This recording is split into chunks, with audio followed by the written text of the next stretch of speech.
Hi, and thanks for tuning in to this broadcast for the trip to Chengdu for the School of Humanities and Social Sciences and CSU Global. My name's Will. I'm with an organisation called Projects Abroad, and along with Heather and Karen and Louise from CSU Global, we're helping them to arrange the placement in Chengdu later on this year. So today I'm going to be talking about a few of the pre-departure necessities, and hopefully we'll give you a bit of an idea of what you'll be doing in Chengdu and a bit of an idea of just how to prepare and to cover some of the frequently asked questions. Please remember we've got the Facebook group, which I'd encourage you all to use as much as possible and to put any questions up there. The golden rule for this is there is no such thing as a silly question. Chengdu is a really exciting and vibrant place, but culturally it's really, really different. If you've never been there before, how can you know what to expect? So please ask any questions that come to mind. And if you put them up on the Facebook group, I'll guarantee you that pretty much everybody will be glad that you asked anyway, because they were thinking of the same thing themselves. So looking at what we're going to cover today, I want to talk a bit about the itinerary, let you know where you'll be staying, what to expect there. Talk a bit about food, safety, weather, and other language, how to prepare generally. With me today, I've got my colleague Eleanor. Eleanor's got a lot more experience than me of China and spent a bit of time in Chengdu, so her sort of tips on day-to-day life and how to get around will be vital, I think. So please listen up, and any questions that come from that, again, put them on the Facebook page. So let's have a quick look at Chengdu. As I'm sure you've looked up, Chengdu is on the towards the southwest of China. It's got a fairly sort of subtropical climate. You'll see from all the yellow lines, all the major road networks, they kind of stop at Chengdu, and that's because it backs onto quite a substantial mountain range, sort of the back end of the Himalayas, the Tibetan Plateau, and this makes it the setting outside of the city, which you'll see pretty stunning in terms of the mountaintops that you'll see, but also a lot of rivers running there through the Sichuan province where Chengdu is located, and this makes this a really sort of fertile area, and there's been for many thousands of years has been somewhere where people are able to live and prosper through agriculture. So Chengdu itself has got a history that goes back at least 4,000 years. They're able to trace settlement there, and so it's got an ancient history, and it's got its traditional Chinese history as the dynasties evolved, and then today it's very, very much a modern 21st century, probably one of the most culturally interesting places in China. It really adopts a lot of different cultures and attracts people from all around the world as a really sort of edgy place where there's lots of great stuff going on, and very, very different from some of the more sort of government-based places, perhaps like Beijing, which might be a little bit more rigid in some ways. The way of life in Chengdu is a lot more relaxed. So as you see, you see from there, it's a huge place. Its urban population is around about 10 million, so it's way, way bigger than any cities in Australia.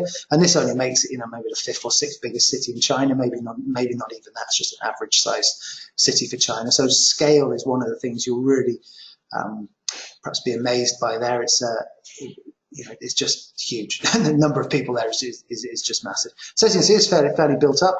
A lot of tower blocks there. A lot of people generally will live in these tower blocks and organise their communities within there. But it's also it's a mix of old and new as well. So you can see from this picture sort of traditional architecture and sort of monastery on the left, and a traditional bridge. So it is very much a sort of a juxtaposition of the old and the new.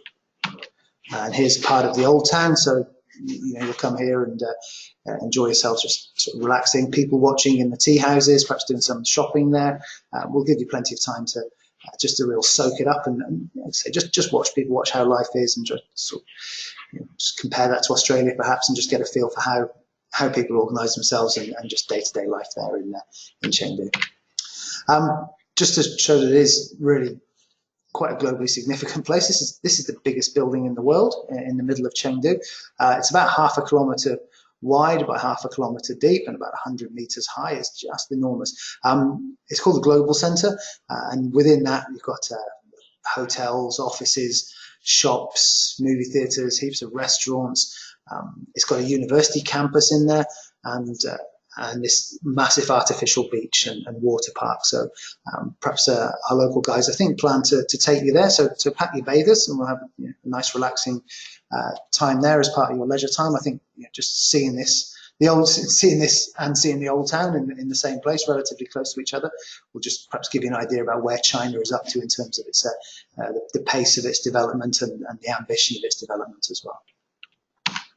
So just looking at the schedule, the first thing to say about this is it is still being the fine details being put into it. So Karen and Heather and I have been doing a lot of talking about the areas that you would be interested in. Some of the areas where it'd be really fascinating to understand how social work in China solves or brings solutions to certain situations, and with client groups. So we've tried to make a really nice varied sort of study tour where you'll meet a lot of different organizations involved in a lot of different areas. So the onus is on you to ask a lot of questions and to soak up a lot of information. But as the placement continues into the second week, we want to get you sort of more practically involved. So with some of the placements there, we actually want you to be doing things as well, so you feel like you can make some sort of contribution and perhaps just learn and experience it in a different way. So I won't go into too much detail on this, but I'll just talk briefly around it. Like I say, things will change a little bit. You are all arranging your own flights, I believe, so we'll need those details fairly soon. The Facebook page is going to be a great place for us to share information about your plans for flights into Chengdu. It would be great if some of you are able to arrange the same, coming in on the same flights. And please let's share that up there and start getting some good ideas about decent flights, decent schedules, decent prices, that kind of thing. We'll be able to offer some advice if you want, but let's share that. Whatever time of day or night you arrive, one of our members of local staff will be there to pick you up, and they'll transfer you to the accommodation. So you won't be lost for long. Just come through customs, get your visa stamped, pick up your bags, and then look for somebody with a Projects Abroad sign and a big smile on their face, and welcome to Chengdu, and we'll get you back to the accommodation. So yeah, so that's why we need your flight details, partly so we know when to pick you up, and also because we will need them to organise your visas and invitation letters, which I'll talk about a little bit more later. So we want you there on Saturday, 17th of November. On the next day, we will have the orientation, so that'll involve just a bit of a talk around cultural issues in China, sort of do's and don'ts, how to best manage yourself in the country, to talk about the schedule, go over that in a bit more detail and plan some of the days. Talk about some of our policies there about your conduct and what we expect, which Karen and Heather will also have their expectations from a university point of view and from a school point of view. And also we'll have a walk around the city and get you used to things like crossing the road and just really have a day getting you settled in. Karen and Heather will be leading a workshop as well, which will be based around the study tour. And so they'll speak to you about that a little bit more in the session that they're arranging in a couple of weeks' time. So first day, we want to get you used to it. On the Monday, we've been juggling around with the different activities, and Monday mornings, a lot of places there are super busy, so a lot of the places we've been arranging things with have said if you can come anytime, but avoid Monday morning. So we're going to take you to the Panda Research Centre there, which is something that Chengdu is really famous for. Most of the wild pandas live around the Sichuan province, and this is a place where pandas are cared for. There's some, if they've been injured in the wild, for example, there's some captive breeding programs there, which is quite hard for pandas, and a lot of research going into them as obviously an icon of conservation, but also an icon for China as well. So you'll get to go around, learn about China, about the pandas, have a look around. It's a lovely morning out, so basically it's lots of pandas. You'll love it.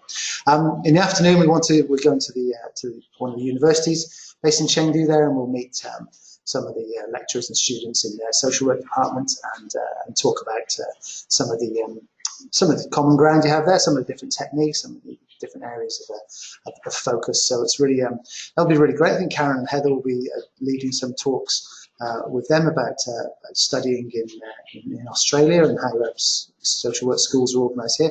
But we'll also be asking you to perhaps prepare a few things to topics of discussion which we'll tell you a little bit more about, just so you're able to contribute something to an exchange of knowledge and learning there. So the university should be good fun, meeting good people there. A lot of the other days are based around different organisations. Firstly with the Chengdu Social Work Association, which is a sort of peak body for different organisations there, and then looking through there we'll go and meet people talking who are involved in environmental protection, environmental issues and pollution and things like that, and how social work works in those areas.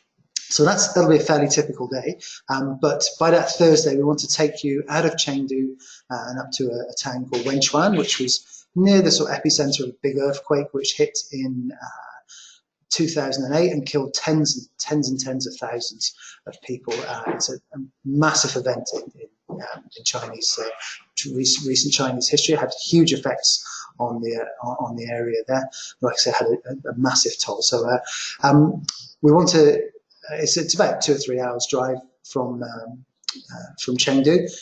We'll take you first to the Earthquake Memorial Museum. I'll show you some pictures there. That's just so you can get a grasp of the scale of things and the issues that brought in. And then we're going to meet some local professionals on the next day, on the Friday, when learning about how social work deals with disaster there and how some of the professionals responded to that. So that was a big focus Karen and Heather were really interested in. So that'll be the first little part of that. So on the Thursday night, we'll be staying in Wenchuan, and then on the Friday, heading to a town which is back on the way to Chengdu. It's called Dujiangyan, where we'll settle in there, and that's again some learning, some meeting people, and site visits, but also a bit of sightseeing. It's a bit of a local beauty spot there. I'll show you some pictures there in a moment. Karen and Heather will be talking to you about and perhaps doing some debriefing and just really digging into what you've seen and done so far. But then, as you can see, on that Saturday morning, we'll be going to see some more local professionals there and look at some of the work that they've been involved in post-disaster, how the social work profession responded to that disaster and ongoing services. There's still, obviously, for something as massive as that, still a lot of work that goes into sort of trauma that children have suffered and are still struggling with, for example, and schools that have special services there. So lots of a bit of an insight into just to the scope of support that's needed post disaster. And then some sightseeing, and then back into Chengdu in time for dinner in the evening. You'll be pretty tired by this point. It's been pretty full on. So that Sunday, we want to give you a bit of time off. So to go off and do some shopping. Perhaps we'll go down to the Global Centre, go down to the Old Town, have a look around. There's plenty of things going on in Chengdu to do. You'll probably be spoiled for choice. So our staff will help you decide what you want to do, and probably take it all down as a group and make sure that everything goes okay with things like translations and stuff. So moving into the second week, visit to the university, Sichuan University, a different one to the first week, looking at the School of Disaster Reconstruction Management. So it is a specialisation there. So we'll learn from some of the academics there and some of the students, and just look at the scope of the education in that area as well.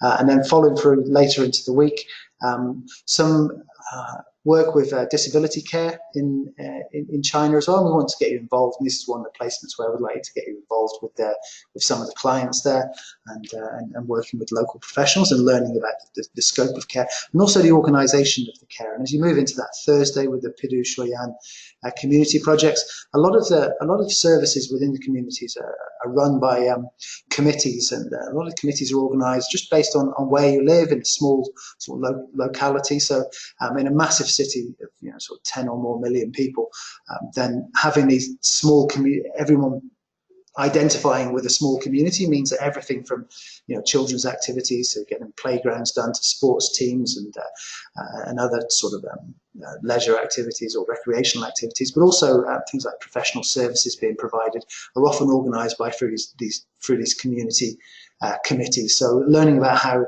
that is organised it's going to be really interesting as well. And then towards the end of the week there, we want to get to see how the social work professionals dovetail with the justice system there, which is a very, very different thing to Australia, totally different legal system, totally different penalties, totally different, well, just a whole different world and stuff. So how social work professionals would work with, with legal professionals and with the courts administration.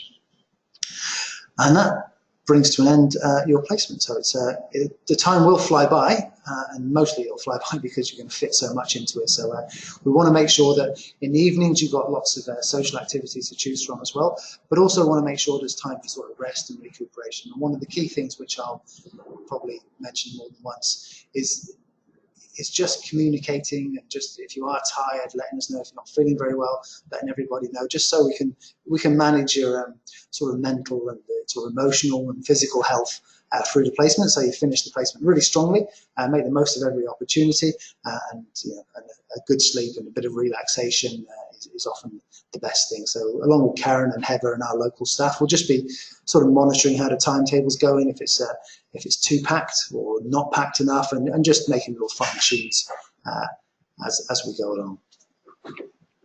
So like I say, we'll send around a lot more detailed look at this a little bit closer to the time as we finalise things. But this is probably 90% there, and I say hopefully it shows you've got areas of particular interest, so sort of post-disaster professional input, plus things like environmental issues, so working with disability, things like working at sort of how communities are organised, meeting academics and students. So lots of variety, lots of places to look into, and hope you are able to make the most of it, and it gives you a broad and varied look into the profession in China. Just a few pictures to give you an idea of what to expect. This is Wenchuan, so this is where you'll be going on about day 4 or day 5 in country. And on the left is a picture of some of the immediate post-earthquake, and just see the devastation there in the town city. And then moving along to the right of that's how quickly so the reconstruction has gone on. And then just so you can have a look at the setting, when I talk about Chengdu and the towns there sort of backing into the mountains and the big rivers coming through, then Wenchuan is backed right up against the beginnings of the back end of the Himalayas. So a pretty spectacular setting. This is the Earthquake Museum you'll be visiting. So architecturally quite stunning, and you probably see lots of aerial pictures, even more aerial than this, and just see how this kind of represents sort of fracture within the Earth's crust, and within there is quite deep, those canyons that's happened, and so you'll be able to go into there and get a real feel for the scale of the devastation. So yeah, just getting back to the schedule there, so you can see that it's Wenchuan there is in Thursday and Friday. This is Duzhangyan, so this is about halfway between Wenchuan and Chengdu, so we'll stop there on the way back, and we'll spend the night here as well, I think.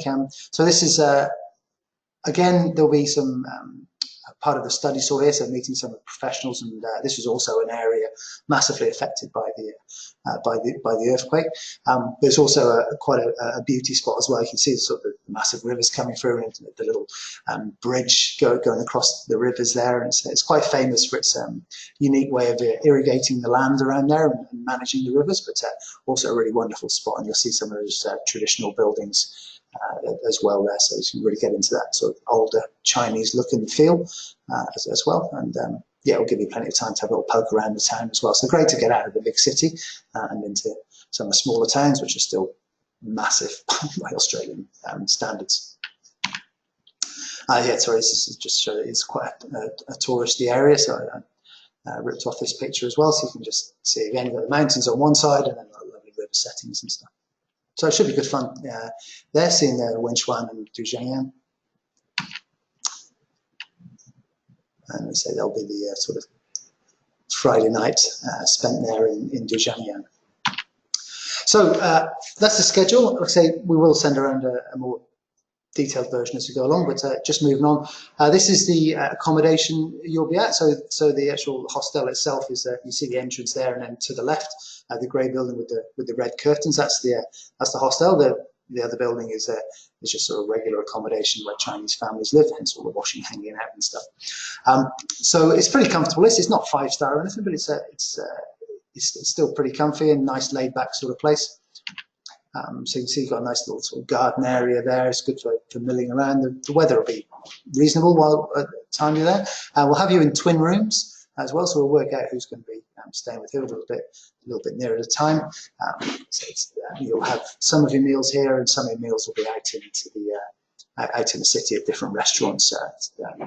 Chengdu and the Sichuan province it's situated in is very, very famous for its food. Some of the best food in China, and people do go there just for the food, and that's there. It's really well known. Yeah, so say accommodation, not 5-star, but perfectly comfortable, and you should feel pretty relaxed there and have nice areas just to sort of chill out and have some tea. You can see everybody just having a real relaxing sort of time there. I'm going to hand over to my colleague Eleanor now to talk about some of the more detail of day-to-day life in Chengdu. So without further ado.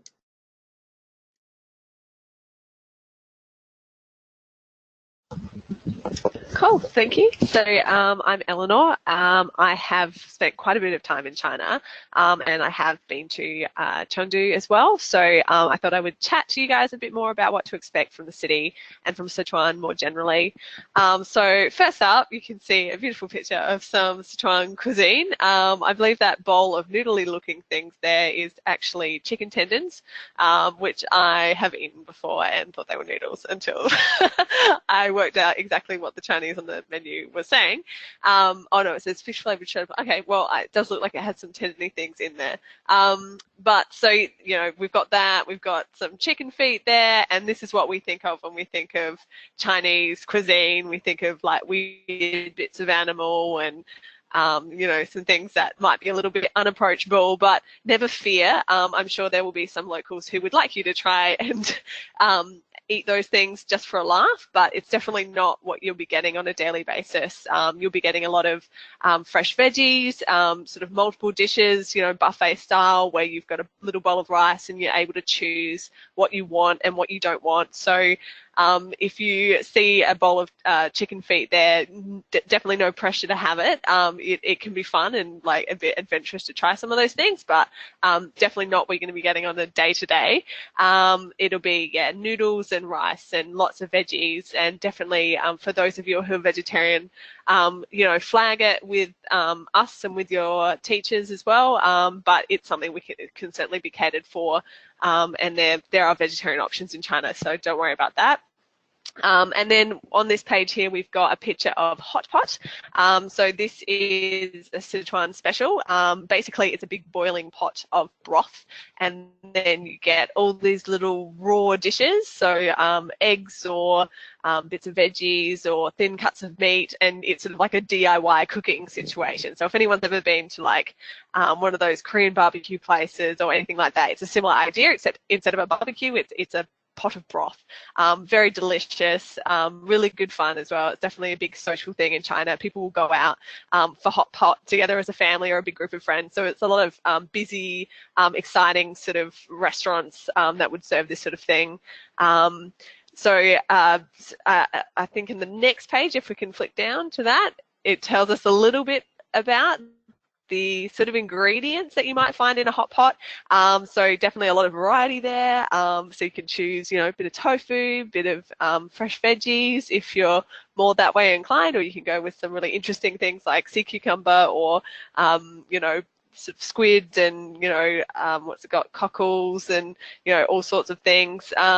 So yeah, it's a really interesting experience, and, you know, just part of getting into the culture and the cuisine. Eating is such a big thing in Chinese culture. So it's always good fun to go to these restaurants and see, you know, what people do, you know, for food there in China. So one thing I guess I'll point out is Sichuan is really well known in China for very spicy food. They love chili, and they also love this certain type of pepper, which is called Sichuan pepper, that when you eat it, it makes your mouth go numb. Not from the heat, but from something else in the pepper. So it's always interesting when you stumble across a big mouthful of Sichuan pepper and you can't feel your tongue or your lips, and yeah, so so look out for that one. Of course, as with anything, you can always request for things to have less chili if you don't do well with it, or take out the Sichuan pepper. But like I said, it's just part of the experience, and it's good fun to definitely show the Chinese people that us Australians can handle a bit of spice. So on the next page, if we just go down to that, we've got, we're going to talk a little bit about safety in China. So China, as a general, very sort of friendly people. Sichuan is a very modern, built-up city, so it's going to feel like any big city. Really, there's going to be areas which are wealthier and areas which aren't as wealthy, but you'll be mainly going around some of those I guess more well-trodden areas. So going into the old town does attract a lot of local and international tourists. So you should be pretty right there in regards to if you need to ask someone for directions, or get a bit of help from someone, there'll be people there who can help you out. China, I've always found I've always felt very safe and comfortable there. You just need to be aware that you will stand out as foreigners. You will get a bit of attention, so people want to come up and say hi to you, and maybe practice a bit of English or get a photo with you, which can be a little bit strange. And it means you will also attract maybe a bit of unwanted attention. So maybe someone trying to scam you for a bit of extra money if you're buying something in a marketplace as opposed to a local. So it's more just being generally a savvy traveler like you would anywhere else in the world. So just being cautious of pickpocketers. So don't put iPhones in your back pocket. Make sure they're stowed somewhere safely in the bottom of your bag. And when you're, just be aware of your personal safety. There's a lot of traffic in these cities, and sort of pedestrian crossings might not be as well attended to as they are in Australia. So just make sure you keep your wits about you, and always looking for scooters and that sort of thing, because it can get really busy and crowded, especially in some of those smaller old town areas. And then also, I suppose, just making sure that when you're out and about, you've got other people with you, and that you know where you're going and how to get back to your hotel or wherever you need to be to get with your group. In China, generally, there doesn't tend to be a lot of English speaking on the streets, so make sure you keep the name of the hotel on you somewhere. So if you do need to get back, keep a phone number on you.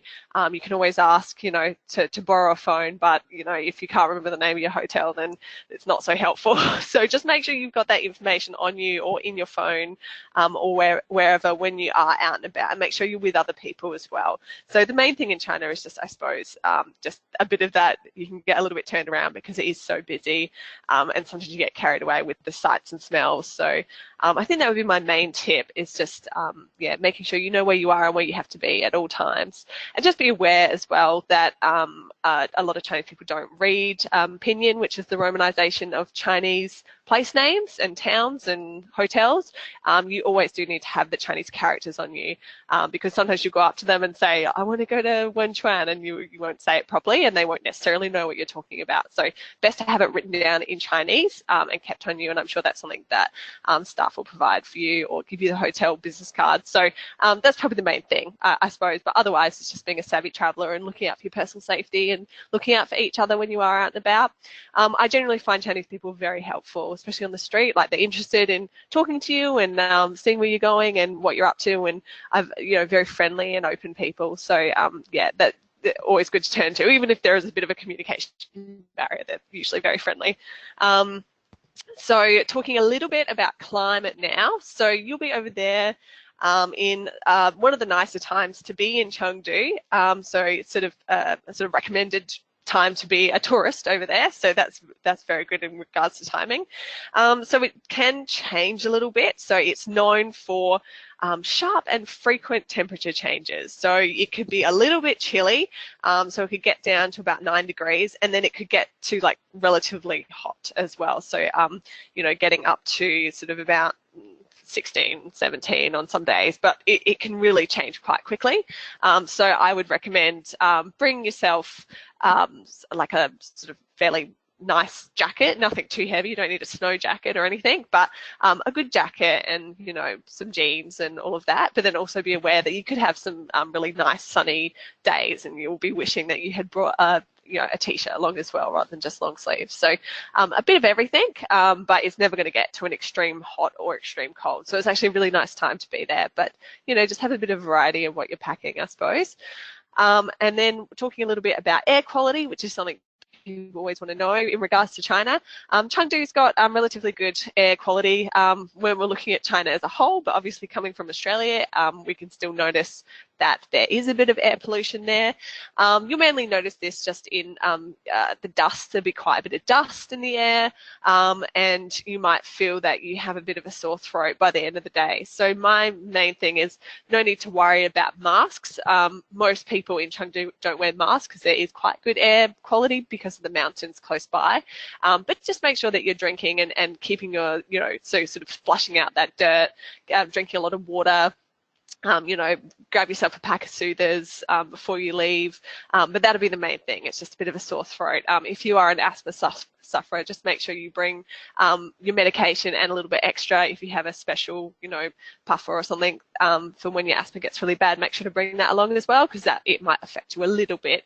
But yeah, it's more just being prepared rather than worried about it, because it is quite good when we're looking at China as a whole. So nothing to be too stressed about.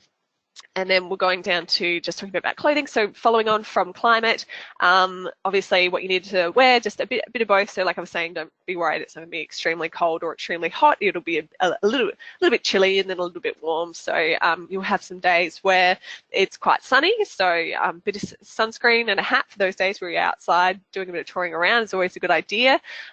There also tends to be high UV in China because of the reflection of the air pollution. So it's sometimes it looks like grey skies and then you get quite sunburnt. So I would say part of personal safety is just making sure you bring sun protection as well and using it. And then also enclosed shoes is always a good idea when you're out on the streets. There's tends to be a bit of rubbish on the streets and potholes and that sort of thing. So probably better off with some enclosed shoes so that you're not stubbing your toes everywhere or getting gunk in, you know, scratches and things, and then a pair of thongs for just at the hotel as well. So when you're walking around there, you can just be sort of, yeah, with your thongs on. And they'll usually provide hotel slippers and things as well for you.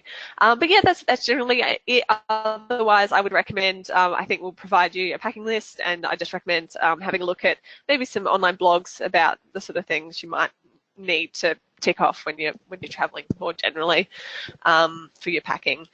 So regards to language, everyone in mainland China will speak Mandarin. Of course, there are separate languages and dialects for every province, so they speak Sichuanese. There, you know, if you're in the market, you might hear a bit of a different language floating around, but everyone will be able to use and understand Mandarin Chinese perfectly. English, it might be a bit hit and miss with English. So you will have a lot of kids coming up to you and saying, "Hello, how are you?" And then that's about as far as they get in the conversation. And adults probably won't even get that far mostly. So, which is interesting. I mean, it's a big city and a lot of international business there, but yeah, the street level, probably not so much English. So I would, we've got a diagram here of Sichuan. So Si is four, and then Chuan is the rivers. So Sichuan, the place of four rivers, and you'll be going to one of them on one of your trips. So yeah, I would recommend looking at a bit of Chinese before you go over. I find that always enhances an overseas experience. Even just having a few words can be really good fun to experiment with, and a good way to break the ice with locals who you're just meeting or people in the markets. There's a lot of apps that you can get which teach you introductory Chinese. So just a bit of like, hello, how are you? You know, numbers 1 to 10, and how much is this? Too expensive? And that's always really good fun as well to play with in the markets.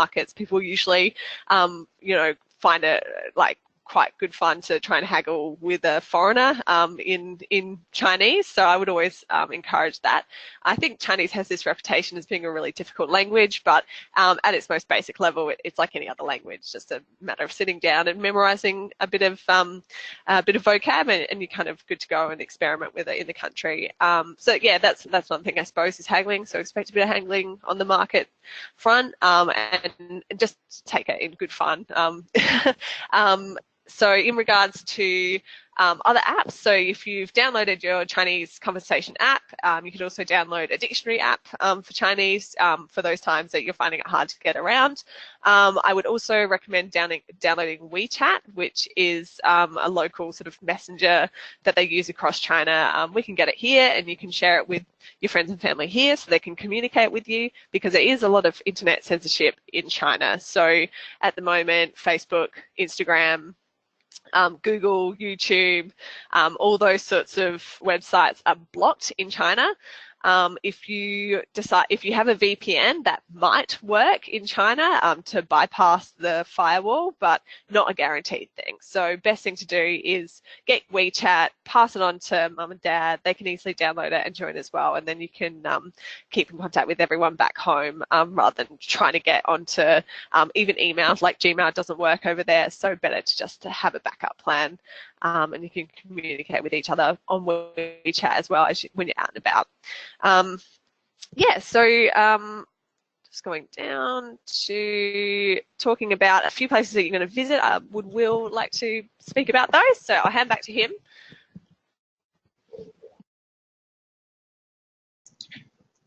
Thanks, Eleanor. That's really great. Just underlining WeChat, we'll set up a WeChat group for you all once we get your numbers over there. So that's how we'll communicate. And like Eleanor said, you might need to drop out of Facebook for a couple of weeks while you're there, and Instagram. So if you want to keep in touch with home, then just encourage everybody to download the WeChat as well in your family and friends, and you'll be able to keep in touch. There's plenty of Wi-Fi around the place. That's not a problem. It's just a level of censorship that's there. So this is just a little section just on some of the extra stuff you'll be doing outside of the placements. We want you to enjoy the city as well, and the surroundings, and get a feel for the culture, and get a feel like you've actually been there and seen a few different things, and get a bit of context. So the first thing it's famous for is the pandas, and we'll be spending a little bit of time on that first morning at the Chengdu research base, which is, when it comes to pandas, that's like the place. It's the place in the world for pandas. Apart from Adelaide, we've got the only pandas in the southern hemisphere here, just in case you're passing through. So I talked a little bit earlier about the Global Centre. So it's really like the clash of the old and the new. So when you go down to the old town, you see the narrow little streets with all the shops and all the wares spilling out onto the cobbles, and then I don't know how to describe that Global Centre. It was massive, and so a real 21st century thing with a real life that probably hasn't been. You can take a picture of the old town there, and it looked like that hundreds of years ago, as same as it does now. The People's Park's pretty popular. One of the things people really enjoy doing, and so for the CSU group that was away last year, really enjoyed going down to the People's Park. It's a very tranquil sort of place. Like Eleanor said, the weather will be pretty nice while you're there. But people really do go out in the morning and do lots of Tai Chi early in the morning. It's really great to go and just watch that, and just watch how Chinese people there just enjoy their leisure time and how they do it. So it's whether you're paddling a boat around the lake, or whether you're sort of copying or joining in with some of the Tai Chi, it's just a really great way to see how local people interact and how they spend their leisure time. So it's a really beautiful little lung for the city, I suppose. Nice little bit of greenery amongst all that built up stuff. So we'll make sure you head down there and you know your way around the place there as well. And then Chungchi Road, which you'll see is just like the biggest mall ever. So heaps of shopping down there. Probably lots of international shops there that will be familiar, as well as lots and lots of local shops. So a great place perhaps for picking up some souvenirs. But equally again with the old and the new, sort of the monastery we'd like to go to and just get a feel for that kind of Buddhist tradition in China, and to just pay your respects there and have a look around the architecture and sort of feel the tranquility of the place, and then go on to Chungshi Road for complete chaos with billions of other people looking in the shops there. So lots of things to do there. Say the evenings we'll do things like you might make dumpling making classes and things like that. So we'll have lots of fun things for you to do and enjoy, as well as the placement time as well. I'm just going to hand back to Eleanor now to talk a little bit about money and about getting hold of money and that kind of thing. Okay, cool. Well, in regards to money, so it's the Chinese yuan that they use. You can get some before you go, and I would recommend just so when you first step into the country, you don't have to immediately start looking for a money changer or ATM. So I'd say, you know, get 100 or something changed before you head off, just so you've got that in your pocket. Once you're there, two options. So you can either bring Australian currency, you know, cash, and get that changed at money changers. They're usually pretty reliable, and you know, fair exchange rates and all that, nothing dodgy going on. So yeah, that's one option. Other option is you can bring a card, and I tend to do both. I bring a bit of cash and bring a card as well, just as a backup. So you've got ATMs from a few major banks over there. We need to double check for you exactly which ones, but usually if you've got Visa or MasterCard, you'll be able to find an ATM that can get you money out just with a bit of a fee on top of it. So yeah, so I guess a bit of a mix of both cash and card would be best. Eleanor, can you give us a little bit of an idea about how much spending money they might need, just bearing in mind that all the meals and things are covered off. Things are fairly cheap, I imagine, over there. Well, it just depends how into shopping you are, I suppose. So you can definitely get by with as little as like $50 spending money if you just want to go and buy some street snacks and, you know, maybe like a souvenir for mum. You'll be right on that. Everything else is kind of provided for. But if you're someone who every day wants to go out and maybe try a different exciting breakfast food and, you know, grab some nice drinks, some bubble tea or whatever, and also go a bit crazy on the market and haggling front, maybe a couple $100. And that's, you know, a bit of a buffer as well in there. So not a huge amount. Everything's fairly cheap. You know, you're looking at, you know, sort of $1 for some of the street food and, you know, 50 cents for a bubble tea and, you know, like $5 for some like nice little doodads in the market or something. So, you know, depending how good your haggling skills are. But yeah, like you might find some really nice stuff there and just decide to splurge and yeah, get something for everyone. But no, not too much, not too much.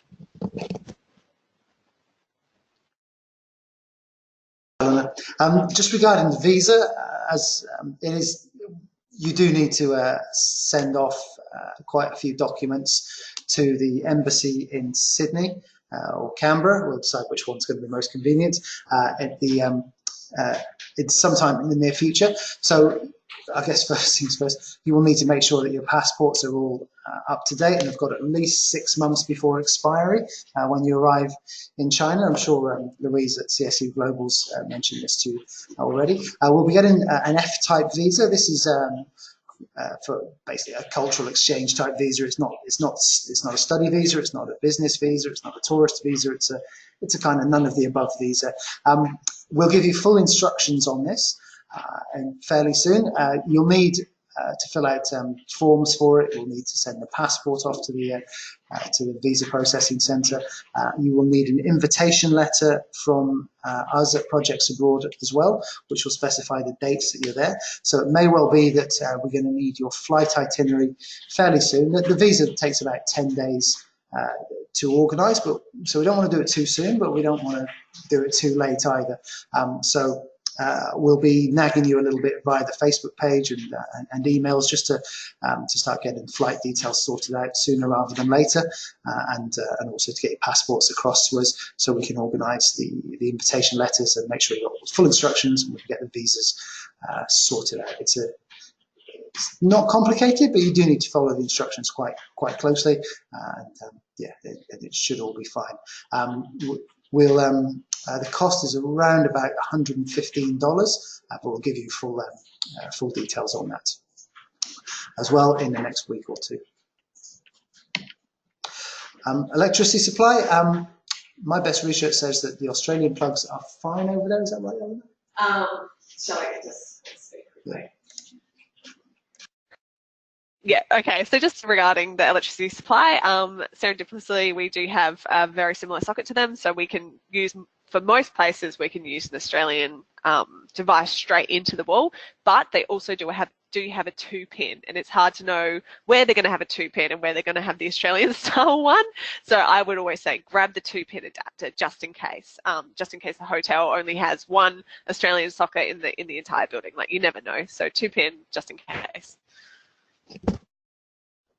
Thanks, Eleanor. Look, that's most of the things we wanted to cover today. It's just a few things which we always like to underline with CSU Global, and just to, I guess it's stuff we have to say. It's not stuff that's going to be a big surprise to you. Look, as I said earlier, the time there will fly by, and you'll be in lots of strange situations, talking to people about things that may be very new to you. You may see things which are challenging or confronting.